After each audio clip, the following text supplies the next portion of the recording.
প্যারিসে ৭ নভেম্বর ঐতিহাসিক জাতীয় বিপ্লব ও সংহতি দিবস উপলক্ষে ফ্রান্স বিএনপির উদ্যোগে এক আলোচনা সভা অনুষ্ঠিত হয়েছে।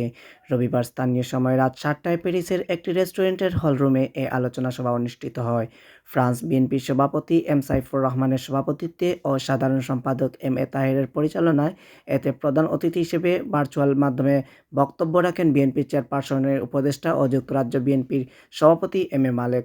অনুষ্ঠানে অন্যান্যদের মধ্যে বক্তব্য রাখেন ফ্রান্স বিএনপির সহসভাপতি এইচ এম রহিম, সহসভাপতি শাহজামাল, যুগ্ম সাধারণ সম্পাদক জুনায়েদ আহমেদ, অর্থ বিষয়ক সম্পাদক সাইফুল ইসলাম, যুবদলের সাবেক আন্তর্জাতিক বিষয়ক সম্পাদক এস এম মিল্টন সরকার, যুবদল নেতা এম এ মালেক, জাহিদুল ইসলাম শিপার প্রমুখ।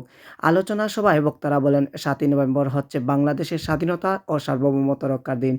৭ই নভেম্বরের ইতিহাস বাংলাদেশের গণতন্ত্রের ইতিহাস, বাংলাদেশকে আধুনিক রাষ্ট্রে পরিণত করার ইতিহাস। বর্তমানে বাংলাদেশ ফ্যাসিবাদের কবল থেকে মুক্ত হয়েছে, কিন্তু ফ্যাসিবাদের দোসররা আজও সর্বত্র ছড়িয়ে রয়েছে। এদেরকেও প্রতিহত করতে হবে। সেজন্য আমাদের সকলের ঐক্যের কোনো বিকল্প নেই। অনুষ্ঠানে এ সময় ফ্রান্স বিএনপি সহ ভ্রাতৃপ্রতিম সংগঠনের বিপুল সংখ্যক নেতৃবৃন্দ উপস্থিত ছিলেন।